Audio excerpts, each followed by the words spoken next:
एक राधे श्याम नामक युवक था।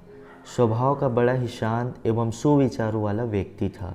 उसका छोटा सा परिवार था जिसमें उसके माता पिता पत्नी एवं 2 बच्चे थे। सभी से वो बेहद प्यार करता था। इसके अलावा वो कृष्ण भक्त था और सभी पर दया भाव रखता था। ज़रूरतमंद की सेवा करता था, किसी को दुख नहीं देता था। उसके इन्हीं गुणों के कारण श्री कृष्ण उससे बहुत प्रसन्न थे और सदैव उसके साथ रहते थे। और राधे श्याम अपने कृष्ण को देख भी सकता था और बातें भी करता था। इसके बावजूद उसने कभी ईश्वर से कुछ नहीं मांगा। वह बहुत खुश रहता था क्योंकि ईश्वर हमेशा उसके साथ रहते थे, उसे मार्गदर्शन देते थे। राधे श्याम भी कृष्ण को अपने मित्र की तरह ही पुकारता था और उनसे अपने विचारों को बांटता था। एक दिन राधे श्याम के पिता की तबीयत अचानक खराब हो गई। उन्हें अस्पताल में भर्ती किया गया। उसने सभी डॉक्टर्स के हाथ जोड़े, अपने पिता को बचाने की मिन्नतें की, लेकिन सभी ने उनसे कहा कि वो ज़्यादा उम्मीद नहीं दे सकते और सभी ने उसे भगवान पर भरोसा रखने को कहा। तभी राधे श्याम को कृष्ण का ख्याल आया और उसने अपने कृष्ण को पुकारा। कृष्ण दौड़े चले आए। राधे श्याम ने कहा, मित्र तुम तो भगवान हो, मेरे पिता को बचा लो। कृष्ण ने कहा, मित्र ये मेरे हाथों में नहीं है, अगर मृत्यु का समय होगा तो होना तय है। इस पर राधे श्याम नाराज हो गया और कृष्ण से लड़ने लगा। गुस्से में उन्हें कोसने लगा। भगवान ने भी उसे बहुत समझाया पर उसने एक न सुनी। तब भगवान कृष्ण ने उससे कहा, मित्र मैं तुम्हारी मदद कर सकता हूँ, लेकिन इसके लिए तुम्हें एक कार्य करना होगा। राधे श्याम ने तुरंत पूछा, कैसा कार्य?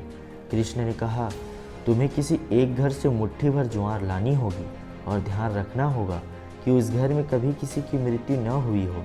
राधे श्याम झट से हाँ बोलकर तलाश में निकल गया। उसने कई दरवाजे खटखटाए। हर घर में ज्वार तो होती, लेकिन ऐसा कोई नहीं होता जिनके परिवार में किसी की मृत्यु न हुई हो। किसी का पिता, किसी का दादा, किसी का भाई, माँ, काकी या बहन 2 दिन तक भटकने के बाद भी राधे श्याम को ऐसा एक भी घर नहीं मिला। तब उसे इस बात का एहसास हुआ कि मृत्यु एक अटल सत्य है। इसका सामना सभी को करना होता है, इससे कोई नहीं भाग सकता। और वो अपने व्यवहार के लिए कृष्ण से क्षमा मांगता है और निर्णय लेता है जब तक उसके पिता जीवित है उनकी सेवा करेगा। थोड़े दिनों बाद राधे श्याम के पिता स्वर्ग सिधार जाते हैं। उसे दुख तो होता है, लेकिन ईश्वर की दी उस सीख के कारण उसका मन शांत रहता है। दोस्तों, इसी प्रकार हम सभी को इस सच को स्वीकार करना चाहिए कि मृत्यु एक अटल सत्य है, उसे नकारना मूर्खता है। दुख होता है, लेकिन उसमें फंस जाना गलत है, क्योंकि केवल आप ही उस दुख से पीड़ित नहीं हैं, अपितु संपूर्ण मानव जाति उस दुख से रूबरू होती ही है। ऐसे सच को स्वीकार कर आगे बढ़ना ही जीवन है। कई बार हम अपने किसी खास के चले जाने से इतने बेबस हो जाते हैं कि सामने खड़ा जीवन और उससे जुड़े लोग हमें दिखाई ही नहीं पड़ते। ऐसे अंधकार से निकलना मुश्किल हो जाता है।